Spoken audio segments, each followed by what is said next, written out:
सभी हनुमान भक्तों को मेरा राम राम।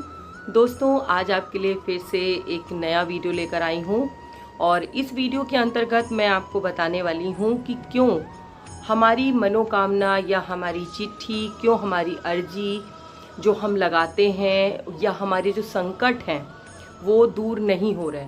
बहुत से लोग मुझे कमेंट करते हैं कि दीदी मैं इतने बार चिट्ठी लिख चुकी हूँ, मैं इतने बार अर्जी लगा चुकी हूँ, मैं संकट से ग्रस्त थी, मैंने बहुत प्रयत्न किया लेकिन मेरा संकट दूर नहीं हो रहा। संकट से जुड़ा हुआ वीडियो आपके लिए बाद में बनाऊंगी, लेकिन अभी प्रश्न ये है कि आपकी मनोकामना या आपकी अर्जी या आपकी चिट्ठी या आपकी जो भगवान से प्रार्थना है वो स्वीकार क्यों नहीं हो रही। दोस्तों, मैं आपको इस संदर्भ में एक बात बता दूं कि कोई भी मनोकामना, कोई भी इच्छा आपकी 100% पूरी हो सकती है, लेकिन विश्वास आपका होना बहुत ज़रूरी है। हम करते क्या है, चिट्ठी हमने जब लिखना शुरू किया, हमने अर्जी कोई लगाई, हमने कोई प्रार्थना भगवान से की, तो एक तरफ तो हम उस अर्जी को, उस प्रार्थना को, उस चिट्ठी को लिख रहे हैं और दूसरी तरफ हम इस बात की शंका मन में कर रहे हैं कि क्या मेरी वो बात या क्या मेरी मनोकामना भगवान पूरी करेंगे, या क्या मेरी ये जो चिट्ठी मैं लिख रही हूँ या जो मैं अर्जी लगा रही हूँ ये पूरी होगी।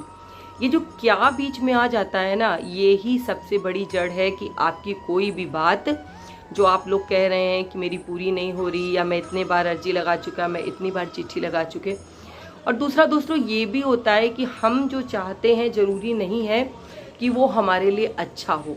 कभी कभी हमें भगवान की मर्जी पर भी छोड़ देना चाहिए। कभी कभी कोई चीज़ ऐसी होती है जो हमें लगता है कि हमारे लिए ज़रूरी है, लेकिन वो जो परम पिता परमेश्वर हैं वो ज़्यादा अच्छे से जानते हैं कि हमारे लिए क्या ज़रूरी है, क्या ज़रूरी नहीं है। कुछ मांगे ऐसी होती हैं दोस्तों जिनको पाने के लिए हमें अपने आप को उस योग्य बनाना होता है। वो सब हम नहीं करते, बस भगवान से मांगने बैठ जाते हैं, भगवान ये दे दो, भगवान वो दे दो, भगवान मेरा ये कर दो। मेरा जब छोड़ के हम ये कहना शुरू कर देंगे कि भगवान सबका भला कीजिए, भगवान आप जितने लोग आपको पूजा कर रहे हैं, जितने लोग आपसे प्रार्थना कर रहे हैं, उन सभी की मनोकामना भगवान पूरी कीजिए।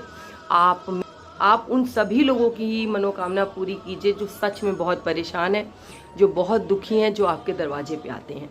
एक बार ऐसे कहना शुरू कीजिए ना, जब आपके मन में दूसरों के लिए प्रेम आने लगेगा, जब आपके मन में ये होने लगेगा कि नहीं मुझे सबकी भलाई सोचनी है, जब आप दूसरों के हित के विषय में सोचेंगे तो आपका अपना हित अपने आप हो जाएगा, आपकी अपनी मनोकामना अपने आप पूरी हो जाएगी।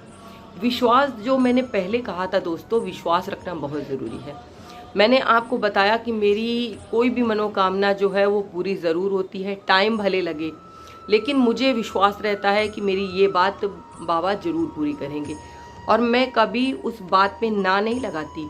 जैसे मैं अपने घर पे कहती हूँ ना, जैसे मेरे एक उदाहरण आपको बता रही हूँ कि जब बेटे का रिज़ल्ट आया था, पहला पेपर हुआ दिसंबर में, फिर दूसरा पेपर हुआ जनवरी में, फिर फरवरी में उसका इंटरव्यू हुआ। लेकिन मेरा क्या था कि मैं कभी भी ये नहीं बोलती थी कि हो सकता है, नहीं हो सकता। मैं हमेशा यही कहती थी कि नहीं, तुम्हें तो बैंक में मैनेजर ही बनना है, मेरा बैंक मैनेजर, मेरा बाबू बैंक मैनेजर।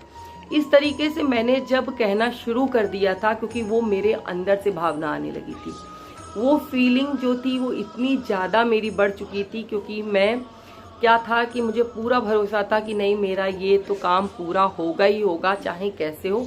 मुझे नहीं पता, बेटे ने मेहनत बहुत की थी, बिना मेहनत के सफलता कहीं भी नहीं रखी है दोस्तों। लेकिन मेहनत के साथ साथ ईश्वर की कृपा बहुत ज़रूरी है, बहुत ज़्यादा ज़रूरी है। अगर वो कृपा नहीं प्राप्त होगी तो आप समझ लीजिए कि आपकी मनोकामना पूरी नहीं हो सकती या आपको सफलता नहीं मिल सकती।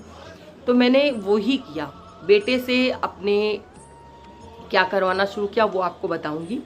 अगर आपके कार्य सारे रुकते चले जा रहे हैं, अगर आपकी मनोकामना पूरी नहीं हो रही, अगर आपको कहीं सफलता प्राप्त नहीं हो रही है, आपके सारे काम जो हैं वो बिगड़ते चले जा रहे हैं, आप बहुत प्रयास कर चुके, आपके बेटे की शादी नहीं हो रही है, आपके घर में प्रॉब्लम क्रिएट हो रही हैं, आपको पैसे की बहुत समस्या है, आप बीमार बहुत रहते हैं, तो एक काम शुरू कर दीजिए। पूजा पाठ आप करें, कितनी करें ये आपके ऊपर डिपेंड करता है।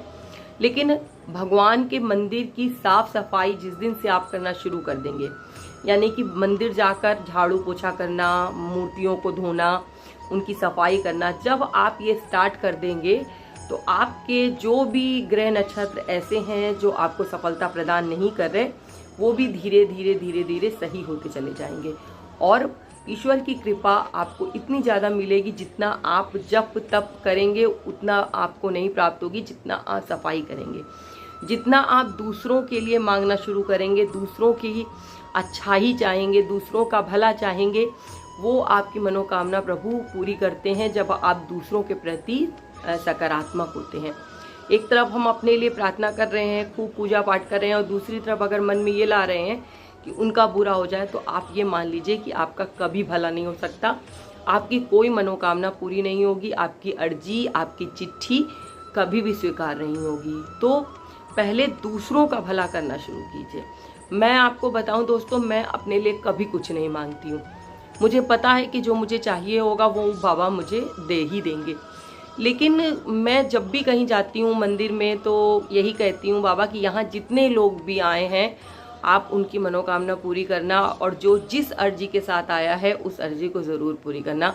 बाबा सब आपसे बहुत प्यार करते हैं और आपके विश्वास पे यहाँ पर आए हुए हैं। एक बार मेरे कहने पर आप इस तरीके से कहना शुरू कीजिए, मंदिर की सफाई करना शुरू कीजिए, दूसरों को दुख में दुखी होना शुरू कीजिए, दूसरों के सुख में सुखी होना शुरू कीजिए, और हर समय अपने आप को कोसना बंद कर दीजिए।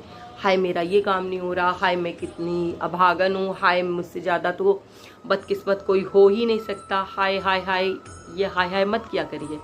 कभी ये बोला करिए कि मैं बहुत ज़्यादा खुश नसीब हूँ, मेरे पास सब कुछ है, मुझसे ज़्यादा दुनिया में कोई खुश नहीं, और मेरा ये काम ज़रूर पूरा होगा। मुझे पता है, मैंने चिट्ठी लिख दी है, अब तो मुझे पता है कि मेरा वो काम होना ही होना है। मेरे बेटे की शादी बहुत अच्छी जगह होगी, मेरी बहू बहुत अच्छी आएगी, मेरे बेटे मेरा सम्मान करेंगे, मेरे घर में किसी चीज़ की कोई कमी नहीं होगी। आपको पॉजिटिव रखना है अपने आप को, और पॉजिटिव वे में जब आप अपने अंदर उस चीज़ को अफर्मेशन देते हैं तो वो पॉजिटिव ही होकर बाहर आती है। अगर आप हाय हाय करते रहेंगे, निगेटिव चीज़ें अपने अंदर डालते रहेंगे, तो वो निगेटिव ही होगा। तो इसलिए पॉजिटिव सोचना शुरू कीजिए, और फिर देखिए कि आपकी मनोकामना पूरी होती है या नहीं होती, आपका काम बनता है या नहीं बनता, आपके घर में खुशहाली आती है कि नहीं आती। ना आए तो मुझे कमेंट कीजिएगा, मैं आपको बताऊंगी कि फिर आपसे क्या गलती हो रही है। और के लिए हमारे साथ जुड़े रहिए, और वीडियो पसंद आए तो आगे शेयर ज़रूर कर दीजिएगा। और मैं बाबा से प्रार्थना करती हूँ कि बाबा मेरे आप सभी अपने भक्तों पर अपनी कृपा दृष्टि बना के रखिए, अपनी दया दृष्टि बना कर रखिए। इसी के साथ जय श्री राम, जय बाबा की, और हर हर महादेव दोस्तों।